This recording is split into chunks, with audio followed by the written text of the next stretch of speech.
오늘 우리에게 주시는 하나님의 말씀은 마태복음 6장 25절에서 34절입니다. 마태복음 6장 25절에서 34절입니다. 봉독하겠습니다. 그러므로 내가 너희에게 이르노니 목숨을 위하여 무엇을 먹을까 무엇을 마실까 몸을 위하여 무엇을 입을까 염려하지 말라. 목숨이 음식보다 중하지 아니하며 몸이 의복보다 중하지 아니하냐. 공중의 새를 보라. 심지도 않고 거두지도 않고 창고에 모아들이지도 아니하되 너희 하늘 아버지께서 기르시나니 너희는 이것들보다 귀하지 아니하냐. 너희 중에 누가 염려함으로 그 키를 한 자라도 더할 수 있겠느냐. 또 너희가 어찌 의복을 위하여 염려하느냐. 들의 백합화가 어떻게 자라는가 생각하여 보라. 수고도 아니하고 길쌈도 아니하느니라. 그러나 내가 너희에게 말하노니 솔로몬의 모든 영광으로도 입은 것이 이 꽃 하나만 갖지 못하였느니라. 오늘 있다가 내일 아궁이에 던져지는 들풀도 하나님이 이렇게 입히시거든. 하물며 너희일까 보냐. 믿음이 작은 자들아. 그러므로 염려하여 이르기를 무엇을 먹을까 무엇을 마실까 무엇을 입을까 하지 말라. 이는 다 이방인들이 구하는 것이라. 너희 하늘 아버지께서 이 모든 것이 너희에게 있어야 할 줄을 아시느니라. 그런즉 너희는 먼저 그의 나라와 그의 의를 구하라. 그리하면 이 모든 것을 너희에게 더하시리라. 그러므로 내일 일을 위하여 염려하지 말라. 내일 일은 내일이 염려할 것이요 한날의 괴로움은 그날의 족하니라. 아멘. 한 사람의 인생은 비할 수 없는 축복입니다. 태어나는 것 자체도 신비이고 또 사람이 살아가는 것도 기적과 같습니다. 한 사람이 세상을 느끼고 그리고 사람들과 소통하고 홀로 태어나 마침내 가족을 이루고 심지어 창조주 하나님을 만나 그 하나님을 찬양하고 신앙하게 된다는 것은 참으로 놀랍고 오묘한 그런 과정이 아닐 수 없습니다. 우리는 이런 우리의 인생이 얼마나 놀라운 축복인지 미처 생각해보지 못하고 살아가고 있는 것 같습니다. 그래서 작은 일에도 낙심하고 별거 아닌 일로 인하여도 우리 자신을 비참하게 여기거나 불행에 빠진 것처럼 생각할 때가 많습니다. 예수님은 그런 우리들을 향하여 오늘 이렇게 말씀하십니다. 6장 26절입니다. 공중의 새를 보라. 심지도 않고 거두지도 않고 창고에 모아들이지도 아니하되 너희 하늘 아버지께서 기르시나니 너희는 이것들보다 귀하지 아니하냐. 우리가 보통 근심을 시작하는 것은 현실이지요. 그래서 먹고 마시는 문제로 근심을 시작합니다. 그러나 그 근심의 끝에는 어떤 일들이 기다리고 있을까요? 심고 거두고 그리고 심지어 창고에 모으는 미래가 기다리고 있습니다. 근심은 대부분 아직 일어나지 않은 일들을 일어난 것처럼 여기는 사고 속에서 존재합니다. 더욱 나쁜 근심의 폐해는 이 근심은 할수록 사람을 비참하게 만든다는 것입니다. 그래서 이런 미래를 앞질러 생각하다 보니까요, 안 일어난 일들 마치 일어난 것처럼 우리가 우리 자신에게 여길 때가 많거든요. 그러다 보니까 아직은 내게 쓸 것이 있지만 조금만 미래가 되고 나면 나는 돈도 없을 것이고 또 아직은 건강하지만 나는 앞으로는 병이 들 것 같고 왠지 그리고 아직은 내게 부모 형제와 사랑하는 친구들이 있지만 내가 이렇게 하다 보면 주변의 모든 사람들에게 다 버림을 받을 것도 같고 조롱을 받을 것도 같고 심지어 이런 걱정과 근심이 막 부정적으로 쌓이다 보면 나중에는 자기가 살 가치조차 없는 사람처럼 그렇게 느껴지기까지 합니다. 그래서 근심은 실패자와 패배자를 만들게 됩니다. 이런 근심은 결코 당연한 것이 아닙니다. 근심은 마음의 병입니다. 그 병이 마음에 들어오면 천하보다 훨씬 귀한 사람이 공중의 새들만도 못한 존재로 추락하고 마는 것입니다. 그래서 오늘 본문 26절 속에서 예수님 그러시잖아요. 너희들은 새들보다 귀하지 아니하냐. 당연한 질문이죠. 동전 한 입에, 이 당시 예수님 시대에는 이 참새 한 마리가 동전 한 입에 팔렸다고 합니다. 근데 동전 한 입에 팔리는 새 한 마리와 사람의 가치를 어찌 비교할 수 있겠습니까? 그러나 근심은 바로 이 근본적인 가치의 질서를 뒤흔들고 우리의 내면 세계를 파괴한다는 것입니다. 그래서 근심의 끝에는 항상 비관적인 전망과 비참한 절망이 자리하게 되는데, 그것이 이제 우리를 기다리게 되는데, 결국 근심과 염려를 계속하다 보면 우리는 어떤 감정을 느끼게 되느냐면, 새들만도 못한 존재처럼, 차라리 고양이를 보면서 고양아 네 팔자가 나보다는 낫다. 새를 보면서 새야 너는 참 아무 근심도 없고 좋겠구나. 이렇게 생각하게 된다는 거죠. 그래서 이 근심의 결과는 사람이 스스로의 존귀함을 잃어버리게 되는 것입니다. 이것을 우리가 경계해야 합니다. 오늘 이 설교를 들으시면서 꼭 기억하십시오. 여러분의 근심은 여러분의 문제를 절대로 해결하지 못합니다. 하나도 해결하지 못합니다. 때문에 모든 근심은 소용이 없는 것입니다. 때문에 우리는 근심하지 않기로 결심해야만 합니다. 차라리 그 시간에 산책을 하십시오. 오늘 예수님 말씀처럼 꽃도 보고 새도 보고 은혜를 생각하십시오. 하나님 주신 은혜를 곰곰이 우리가 마음에 생각하다 보면 저절로 우리 마음이 움직이고 찬양이 흘러나올 것입니다. 그리고 그 찬양이 우리의 마음을 가득 채우게 되었을 때 마치 물 흐르듯 자연스럽게 하나님 앞에 기도를 하십시오.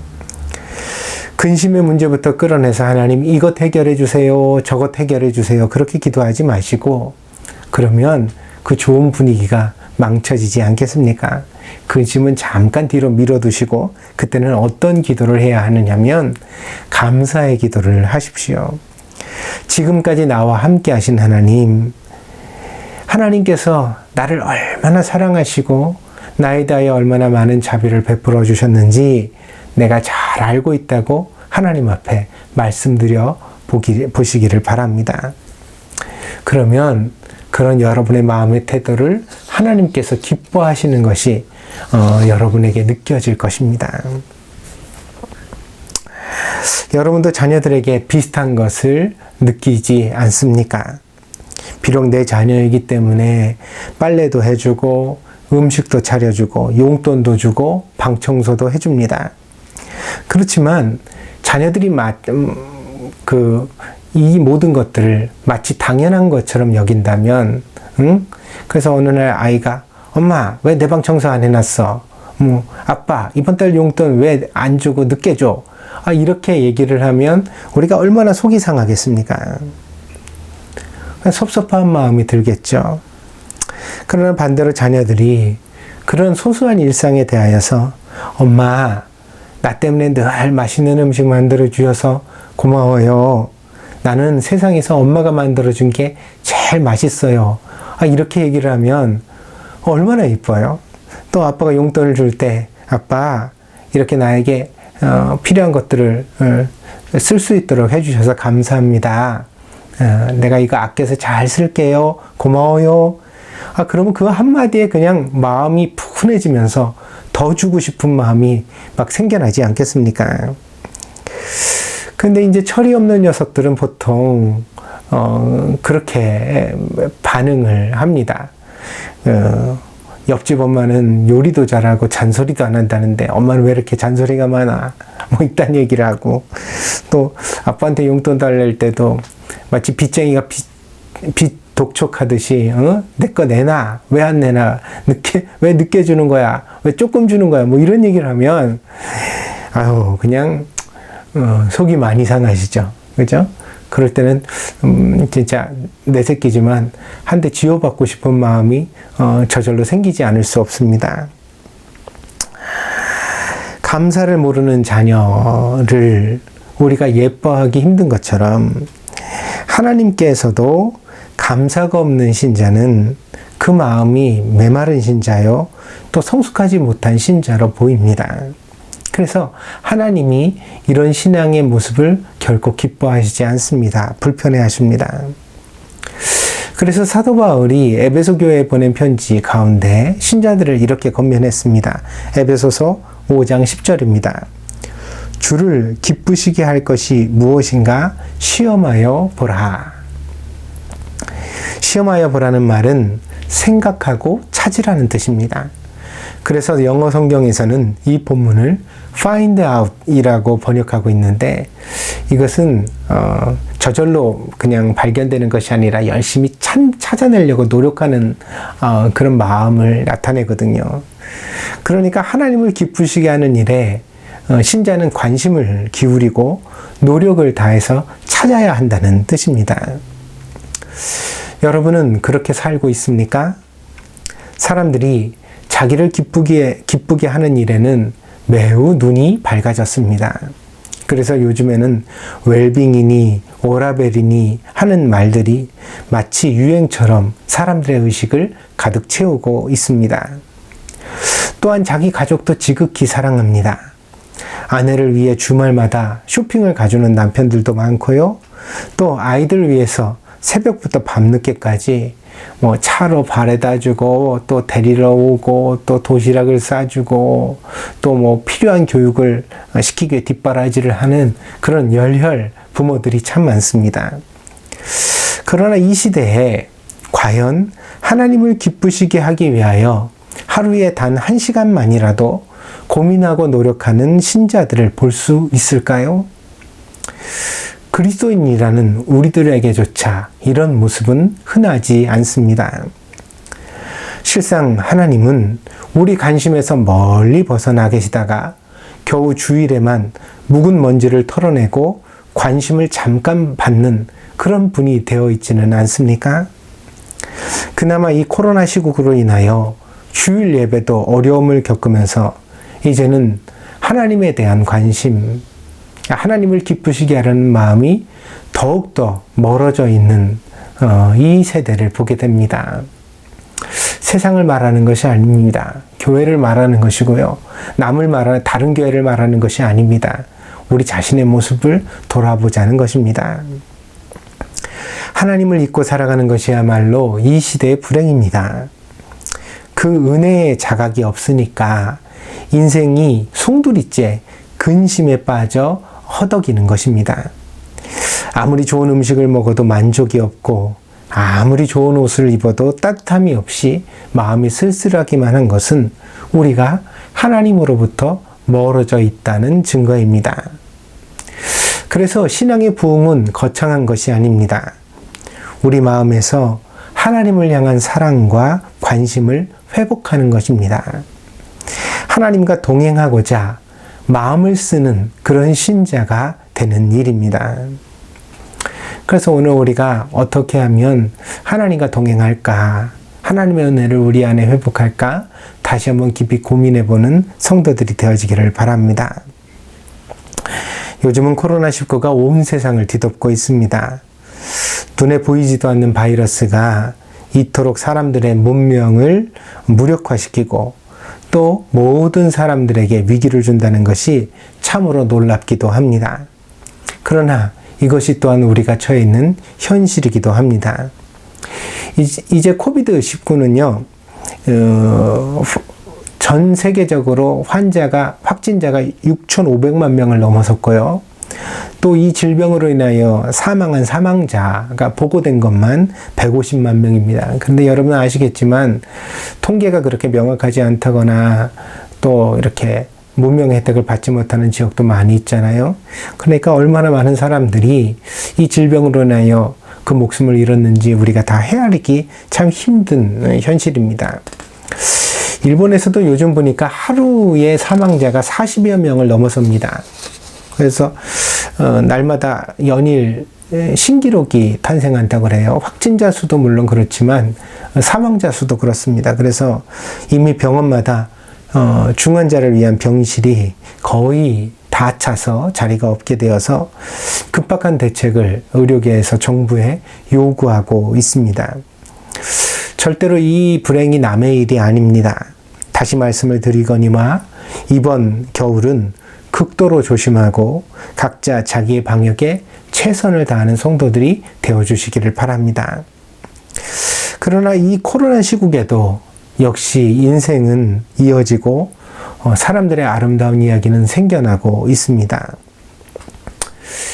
미국의 조셉 덜리스라는 분과 요란다 델리스라는 분이 있는데 이 조셉은 남자분이고요. 88세이십니다. 올해 2020년도에 88세이셨고요. 요란다 델리스는 여자분으로 83세입니다. 델리스라는 성이 같은 것을 보아서 여러분이 이미 추측하셨겠지만 이 두 분은 부부입니다. 무려 40여 년 전에 브루클린의 한 볼링장에서 서로 처음 만났다고 그래요. 그래서 10년 넘게 데이트를 하다가 연애를 하다가 1992년도에 함께 결혼을 하셨습니다. 그래서 지금까지 함께 인생을 같이 살아왔습니다. 이 요란다라는 할머니는요, 관절염으로 거의 거동을 최근에는 못했다고 합니다. 그리고 심지어 알츠하이머 병이 발병해서 최근에는 자신의 이름조차 가끔 까먹는 그런 어려운 상황 가운데 있었습니다. 그러나 이 노부부는 끝까지 서로를 사랑했습니다. 그러던 중에 지난 여름에 갑자기 함께 코로나19에 걸리게 됩니다. 그래서 이 코로나19에 감염된 것으로 추측이 되어서 두 분이 이제 그 병원으로 이송이 되게 됐어요. 근데 이제 감염자들을 같이 두지 않잖아요. 다 격리시키잖아요. 그러니까 이 부부도 30여 년의 부부 생활 가운데 이제 헤어지게 된 거예요. 서로 각자의 병실로. 두 사람은 각각 병원으로 가기 전에 이것이 자신들의 마지막이 될 것을 예감했습니다. 그래서 이 할아버지와 할머니가 앰뷸런스를 타고 병실로 가기 전에 마지막에 그 작별의 키스를 하는 장면이 카메라에 담겼습니다.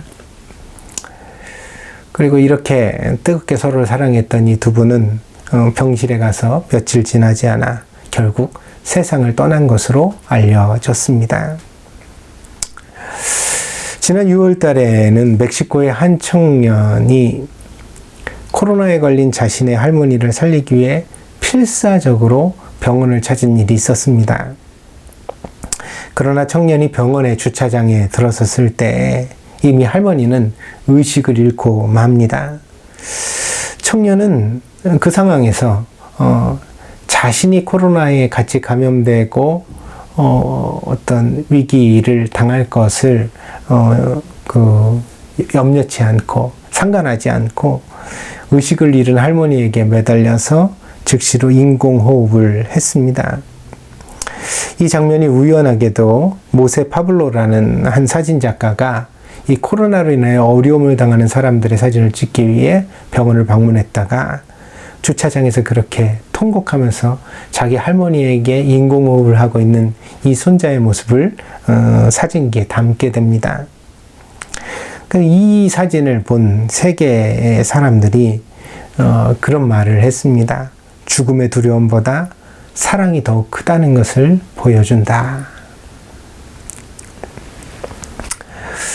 그리고 또한 지난 7월 달에는요, 이 전쟁과 불행의 땅이죠. 바로 팔레스타인에서도 이 코로나19로 인한 그런 어려움이 있었습니다.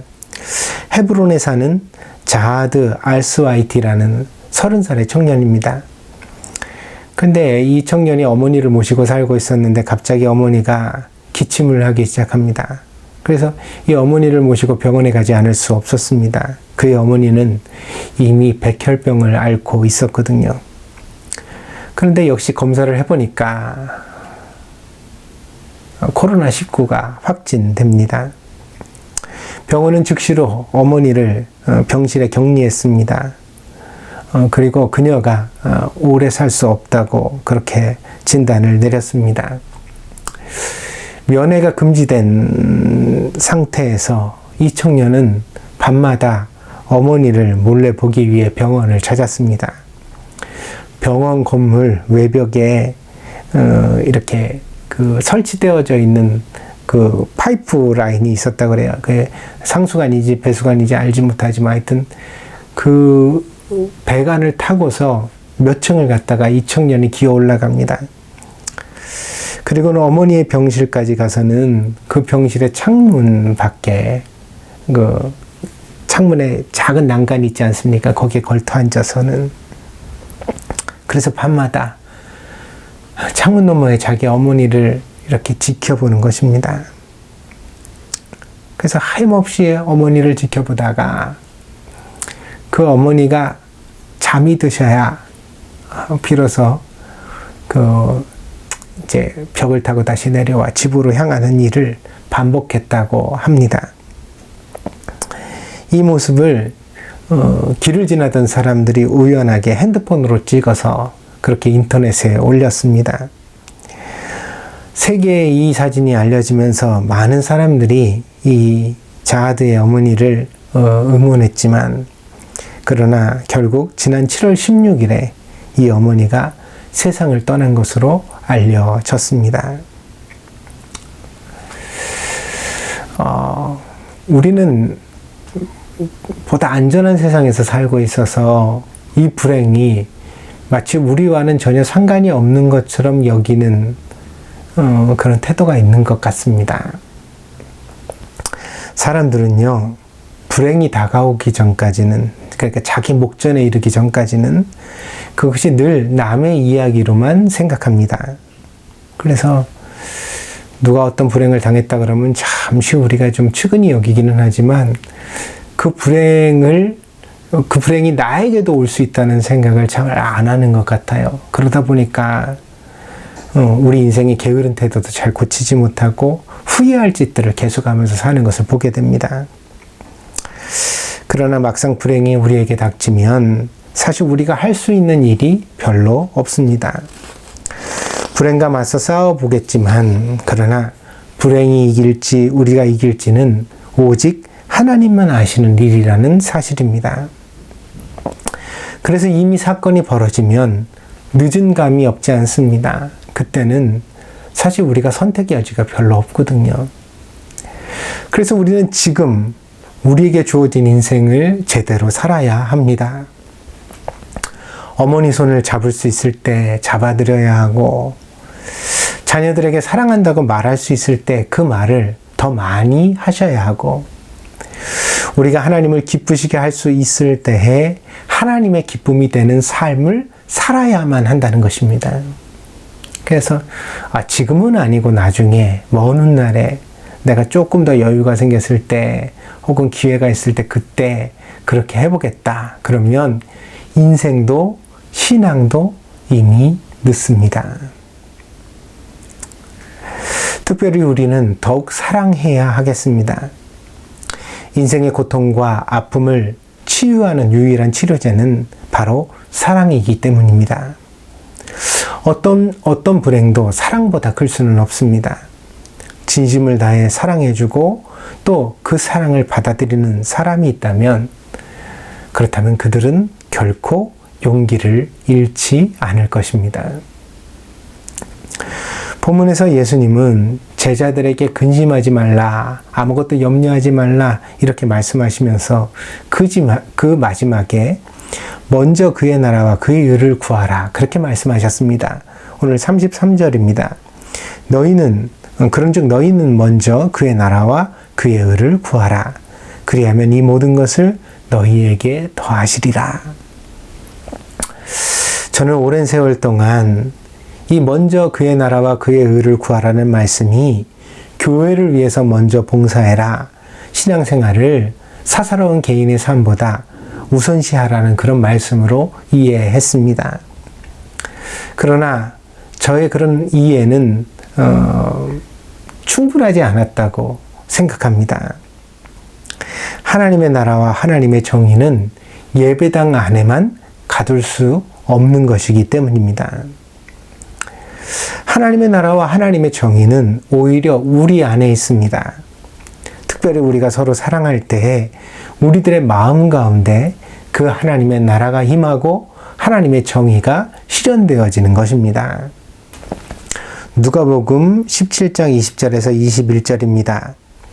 바리새인들이 하나님의 나라가 어느 때에 임하나이까 묻거늘 예수께서 대답하여 이르시되 하나님의 나라는 볼 수 있게 임하는 것이 아니요 또 여기 있다 저기 있다고도 못하리니 하나님의 나라는 너희 안에 있느니라. 하나님의 나라가 어디 있다고요? 우리 안에 있어요. 먼저 그 나라와 그 의를 구하려면 어떻게 해야 돼요? 우리의 마음을, 우리 안을 하나님의 말씀으로, 하나님의 뜻으로 회복시켜야 합니다. 그게 뭐죠? 사랑입니다. 요한일서 4장 12절입니다. 어느 때는 하나님을 본 사람이 없으되 만일 우리가 서로 사랑하면 하나님이 우리 안에 거하시고 그의 사랑이 우리 안에 온전히 이루어지느니라. 여러분의 삶에 하나님의 나라가 임하기를 바랍니다. 그렇다면 여러분은 하나님의 사람이 되셔야 합니다. 온갖 흉악한 일들이 세상에 많이 일어나지만 그럼에도 불구하고 사람이 위대하고 존귀한 까닭은 사람의 마음속에 하나님께서 사랑의 씨앗을 심어주셨기 때문입니다. 그래서 사람만이 누군가를 위해서 자신을 던져 희생하고 심지어 자신의 모든 것을 아낌없이 내어주는 사랑을 할 수 있는 것입니다. 그래서 이 사랑을 통해 사람은 위대하게 되어지고 또 존귀하게 되어지는 것입니다. 또한 하나님께서 가장 사람에게 보고 싶어 하시고 기뻐하시는 모습이 바로 이렇게 사랑하는 모습이기도 합니다. 그러므로 오늘 이 불행의 시대에 여러분 자신이 인생을 용감하게 살아가게 되어지기를 바랍니다. 일어나지 않은 일들을 너무 염려하다가 소중한 인생의 시간들을 낭비하지 마시고 지금 있는 이 날들을 빛나게 살아가십시오. 염려는 아무것도 바꾸지 못합니다. 차라리 그 시간에 기도를 하는 것이 낫습니다. 간절한 기도는 염려를 이겨낼 수 있도록 우리를 강하게 만들어주고 여러분을 평강의 길로 인도해 줄 것입니다. 여러분이 사랑하면서 살아갈 수 있도록 능력을 하나님께서 공급해 주실 것입니다. 먼저 그 나라와 그 의를 구하십시오. 뜨겁게 서로 사랑하는 것이 바로 그것입니다. 사랑이 있는 곳에 하나님이 함께 하십니다. 우리가 서로 뜨겁게 사랑하면 우리는 어떤 불행도 이겨낼 수 있습니다. 물론 우리는 코로나19도 이겨낼 수 있습니다. 나만 생각하지 말고 조금만 옆에 있는 사람들을 생각하고 소중하게 여겨준다면, 그래서 요즘 이 코로나가 특별히 노인들에게 그리고 병약자들에게만 위험하다고 하니까 젊은 사람들이 그런 얘기를 한다잖아요. 나랑 상관없다. 나는 놀아도 된다. 나는 걸려도 안 죽는다. 참 이기적인 못난 모습이죠. 사람이 그렇게 살다 보면 언젠가는 이 불행이, 이 고통이 돌고 돌아서 자기에게도 오게 됩니다. 절대로 이런 태도로 살아서는 안 되겠습니다. 그러나 우리가 사랑을 가지고서 그래, 비록 나에게는 그렇게 위험한 것은 아니지만 정말 이것으로 인해서 우리 할머니, 우리 할아버지가 그리고 우리 엄마, 우리 아빠가 위험에 처할 수 있다면 내가 당연히 조심해야지. 마스크 꼭꼭 쓰고 손 더 깨끗이 씻고 사람들 많이 모이는 곳에 잘 가지 않으려고 좀 노력하고 그런 즐거움이 있는 것들을 조금 삼가하면서 몇 달만 참아보자. 약도 곧 나온다는데 우리가 참자. 이렇게 우리가 조금만 사랑으로 서로 신경을 쓴다면 당연히 이겨낼 수 있죠. 이 별것 아닙니다. 응? 금세 지나갑니다. 응? 이 지긋지긋한 코로나19도 아마 이러한 연대와 사랑 속에서는 힘을 잃어버리고 이 세상의 어느 구석으로 다 밀려나고 사라져버리게 될 것입니다. 그러면 이제 우리의 빛나는 인생이 이어질 것입니다. 다시 청춘들은 연애를 하고 아이들은 바닷가에서 뛰어놀고 그리고 노인들은 함께 손을 잡고 산책을 하는 넉넉한 오후가 우리들에게 다시 찾아와 줄 것입니다. 그러나 그런 때에도 우리 함께 잊지 맙시다.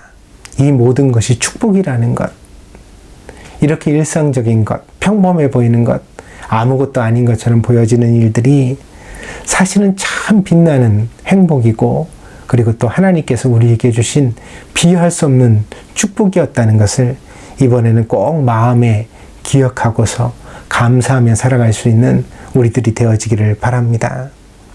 그러면 우리의 인생이 보다 더 복되고 아름답게 채워져 가지 않겠습니까? 하나님께서 우리 모두에게 그런 날들을 주시기를 간절히 기도합니다. 기도하겠습니다. 복되신 주님, 은혜와 사랑을 감사드립니다. 오늘도 사랑하는 성도들이 함께 예배를 드리며 예수님의 음성을 들었습니다. 염려하지 말고 빛나는 인생을 살아가라. 먼저 그의 나라와 그의 의를 구하라. 서로 뜨겁게 사랑하며 너희 안에 하나님의 나라를 회복하라. 말씀하시는 주의 음성을 듣습니다. 아버지 하나님, 불행에 처할수록 더욱더 사랑의 손을 든든히 잡는 성도들이 되게 하여 주시옵소서.